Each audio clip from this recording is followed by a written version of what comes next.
जौन भोजपुरी साहित्य खातिर जौन अभी समय बा वर्तमान बहुत सोचनीय बा। माने ओकर जौन स्थिति परिस्थिति बा, जौन समाज में जौन कुछ रचल जा रहल बा, जौन हमनी के सुनाता गीत के माध्यम से, वो सारा चीज के अगर रुआ ध्यान से देखब तो कभी कभी ऐसा लागेला कि हमनी के कौना दौर से गुजर रहल बानी। वो पूरा परिप्रेक्ष्य में हमनी के आदरणीय राकेश ओझा गुड्डू जी से बात करब जाए। सबसे तो पहले जौन अभी कुछ चल रहा बा समाज के जी, ओकरा के राउर अपन जौन खास करके साहित्यिक जौन सोच समझ बा, हम चाहब जो ओकरा पे पहले अपन दू शब्द जे भी सुनता सबके होके गोड़ छुके गोड़ लगता नहीं, यथा योग्य अभिवादन करता नहीं। बड़ बा ओकरा के गोड़ छुके गोड़ लगता नहीं, छोट बा ओकरा के खूब खूब आशीर्वाद देता नहीं।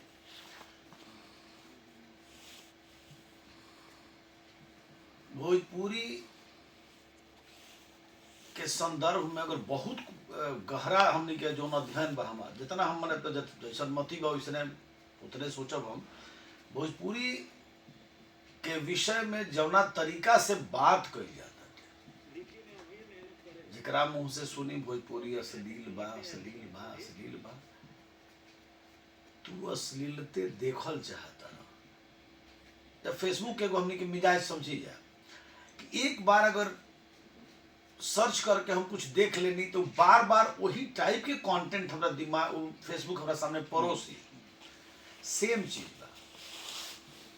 वो दर्शक वर्ग के बा भोजपुरी के, उस श्रोता वर्ग के बा भोजपुरी के, आ दोषी के बा। हमरा सलीलता लौकता आ केहू के अश्लीलता लौकता, आ अश्लीलता के ज्यादा ढिढोरा उहे पीटता जे भोजपुरी भाषी जौन इलाका बा ओकरा से बाहर के, जेकर भोजपुरी के ट्यूनिंग समझ नहीं है। हाँ, टोन। अब जैसे बेहद आदर सम्मान के साथ कहब कि हम एगो गीत रहे, वो गीत के इंदू सोनाली जी स्टूडियो में रिकॉर्ड करत रही। हम आज भोजपुरी के बड़ा नाम बनी, अब कल्पना जी, इंदू जी, यहाँ सब का कहे बा, लेकिन जो भोजपुरी के जो टोन चाही, जो लगाव होके, जो सीधे आके हिजा टच करत होके, छू जात होके, एकदम भीतरी समात होके, बेधत होके भीतरी आके बामस, वो बात हमारा महसूस ना होत रहे। हालांकि बहुत देर ना लागल, वहाँ के तो अनुभवी बनी नो, बहुत देर ना लागल, वहाँ के तुरंत हमारी बात समझ गई। हम गुनगुना के न से कह देनी कि दीदी आप इस तरह से गाइए, तो वहाँ के वैसे गवनी। उम्मीद करता नहीं कि दर्शक श्रोता के भी वो गीत पसंद आए। तो जे बाहर के बा आदतन, जैसे कि जो हमने की आदत बाजी दूसरा के घर में झांके नहीं जाए, उनका के है का होता अश्लीलता के मुद्दा पे जितना जौन भी क्षेत्रीय जौन भाषा में वही तरीका के बारे में। हाँ, कमो बेस हिंदी के हमने देखल जाए तो बहुत पहले से तो उहे चीजवा हिंदी में बात तो सलील हो गई, हम कहत नहीं तो भोजपुरी में कहनी तो वो अश्लील हो गई। हाँ, कुछ हाथ बा, कुछ लोग के हाथ बा, तो गिनल चुनल आदमी बड़े ओकरा के बहिष्कार रुआ कहे नहीं कि कर दे, ओकरा के तो बहिष्कार तो करब ना। ओकरा के स्क्रॉल कर सुनब, ओकर व्यू बढ़ाई, ओकर व्यू बढ़ाई तो पैसा कमाई, पैसा कमाई ओकरा चस्का लागी। तो राइटर के एगो लिमिटेड के पैसा गीतकार जे बा ओकरा के बिल्कुल, तो वो जो डिमांड वही हिसाब से ओकर तो मार्केट, वो तो व्यवसायी बनू भाई, वो तो मार्केट के हिसाब से लिखता। लेकिन वही में कुछ हमने सब अखड़ आदमी भी बड़े, हमार ना गवाई गीत ना बाजी हमार, लेकिन हम ना लिखब। देखिए प्रोफेसर बागी जी बानी, हमने कभी भावक बनी, कोई लिखवा ले अभी तो बाजा तो बहुत अच्छा अभी इतना बढ़िया गीत के गोले बड़े, तो बहुत अच्छा है। जौना दौर में भरत शर्मा जी कुछ गीत गौने, वो दौर खाती वो गीत अश्लील रहे। जो अभी लागत है कि क्लासिकल बा, लागत अभी कि आज मनोज तिवारी जी, आदरणीय मनोज तिवारी जी जो गौनी, वो दौर खातिर बहुत अश्लील है। तो वो गीतवा के जब आज के संदर्भ में हम सोचत नहीं राख के तुलनात्मक रूप से देखत नहीं, तो वो गीतवा है जा वही गीतवा तो लोग एकदम जमीन के नीचे, धरातल के नीचे चल गई। अब इसे एगो गीत रहे भरत शर्मा जी के कि ना वो छोड़ी ना, भरत शर्मा जी के बात वही रह अभी तो राहुल बात जिसे जौन कुछ जिसे रुआ कविता व गीत जो लिखत नहीं तो राहुल ये के चलते ओकरा पर कहे के मतलब जे देखे में आवा सुने में अच्छा बा, ये रुआ एगो ढंग के पढ़ाई लिखाई एगो पर समय देला के बाद रुआ कुछ लिखे के प्रयास करते हैं। बाकी वर्तमान में जे गीतकार जे अपना कहता और ओकर शिक्षा दीक्षा भइले नहीं है, वो टोन के हिसाब से एडप्ट कर जौन बाजता ओकरा हिसाब से अपन तुकबंदी मिला के आ कोनो गाना आ गई जौन की लगातार जौन 3-4 गो शब्द बा जौन के क्योंकि दर्शक का हम ना हमनी के कह भी नहीं जा सकते, कह भी नहीं ओकरा से ऊपर जाते नहीं। जैसे ही कहब जाता क्योंकि परिवार में सुने लायक रहबे ना करी, सांकेतिक रूप से सब लोग समझता, श्रोता वर्ग जौन बा एगो मन के भ्रांति रहेला, हमेशा मन में लोग कई रहेला कि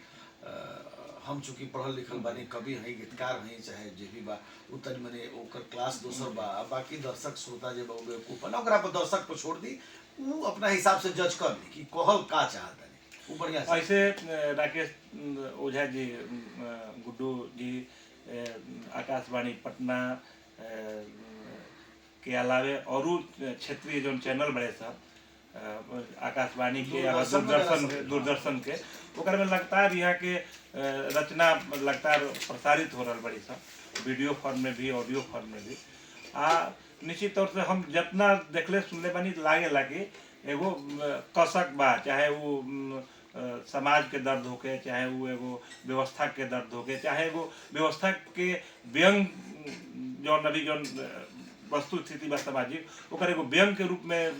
जौन एगो बन सकता एगो सशक्त आपन आवाज, प्रयास लगातार यहाँ के चलत रहेला। हम लगातार जौन कुछ देखले पढ़ले बनी यहाँ के लागे ला कि ओकर अगर अरु संवर्धन होके अरु थोड़ा सा ओकरा के समाज में ओकरा के ले जाए तो निश्चित रूप से समाज के एगो अच्छा संदेश समाज खातिर जाई, अब एगो प्रेरणा के काम करी। तो हम आज वही संदर्भ में बोलवले बने, हम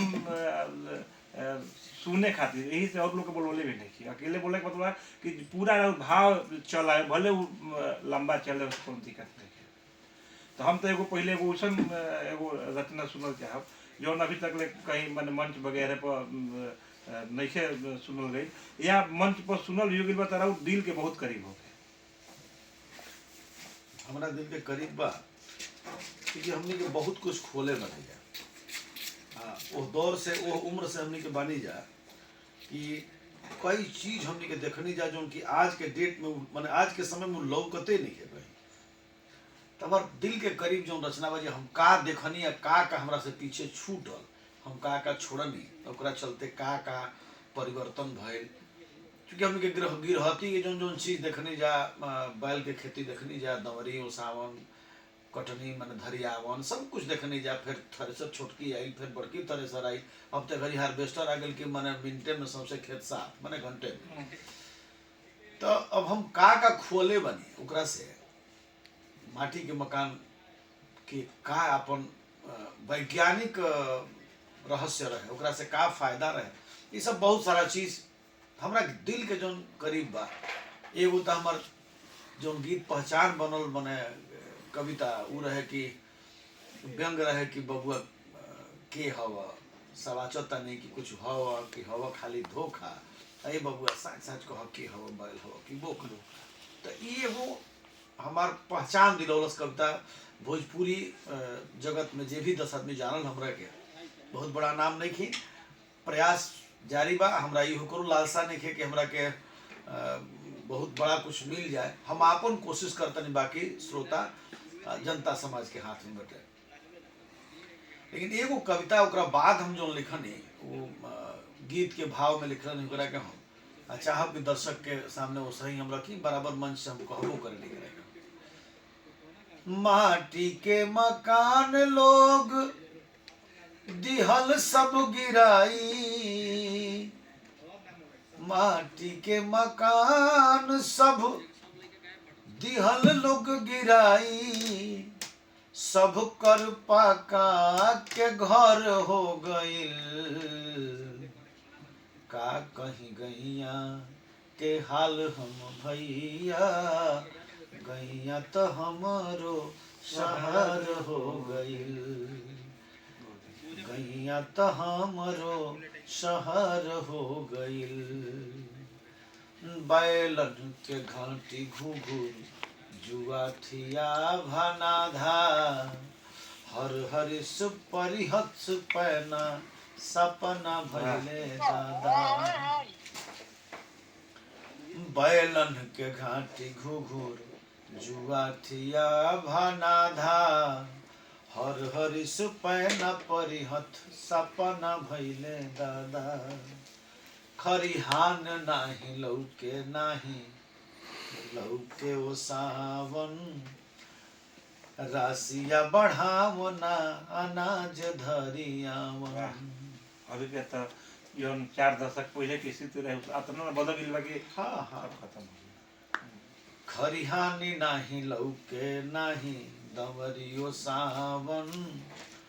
राशिया बढ़ावो ना अनाज धरियावन अरे यही से सब गुड़ गोबर हो गए का कहीं गैया के हाल हम भैया गैया तो हमरो शहर हो गईल रिश्ता नाता कैसे बदल एकल परिवार हमनी के संयुक्त परिवार आज संयुक्त परिवार बा हमार एक में बानी हम ऐतिहासिक परिवार बा हमार जो एक में बानी बड़का बाबूजी के परिवार के साथे कहीं कोनो बंटवारा नहीं अभी के आती रू माने थी बा मतलब वो हइये नहीं के पॉइंट में भाई 1% भी नहीं के हाँ, हाँ। 1000 2000 10000 20000 में कहीं हाँ हाँ बाबा आया जी बड़का बाबू बड़की माई रिश्ता या नाता लोग गईल सब भुलाई कहाँ बा एकल परिवार बाबा आया जी बड़का बाबू बड़की माई रिश्ता या नाता सब गईल लोग भुलाई भाई के बड़का दुश्मन भइल बाड़े भाई भूत या परेत सब गईले ओरियाई अरे आदमी के आदमी से डर हो गईल का कहीं गैया के हाल हम भैया गैया तो हमरो शहर हो गईल लंबा कविता बिया लेकिन हमरा लागल कि परोसे के चाहे सकरात सतुआन के नहान जो होत रहे अब नून मरीचा लेके चल जाए जब मुरई काट के साग खाए खाती सकरात के दिन अंतिम सब सब खत्म कुछ दिन के बाद जोना तरीका के आहार बिहार बा व्यवहार बा चिपरी पयाग एक घर जर या भर टोला बांटा जाए कोबी भुजाई तो भर टोला हमनी को पीढ़ी बिया जोन की शुरू के जोन रहे पारंपरिक तोनो के देखले बिया आ बदलत आज वो स्थिति मान जाए कि सब आदमी के लगे मोबाइल जोन तो अकेले करत गइल बा एक साथे बैठल बने और वो अपना दुनिया में हम अपना एक घर में ये सब कुछ चलता और कहे मतलब ई तो हो गई अब का बा कि हमार जोन योजना बा जिसे हम एगो चाणक्य चेतना परिषद के जिसे एक 2002 में वो घड़ी के जे भी तत्कालीन लोग रहे वो मतलब आरा शहर में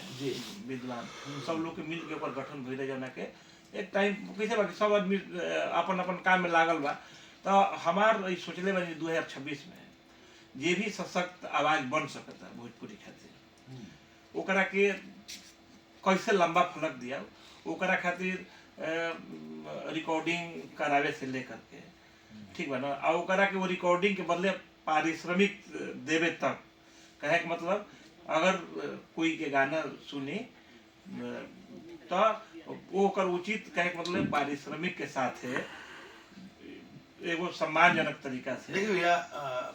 बेहद सम्मान आदर के साथ हम कहब कि अनादिकाल से साहित्य जोन बा चाहे वो क्षेत्रीय साहित्य होखे या राष्ट्रीय फलक पर देखल जाए भाषा कोनो होखे पोषित हो केहू न केहू के द्वारा। तो यह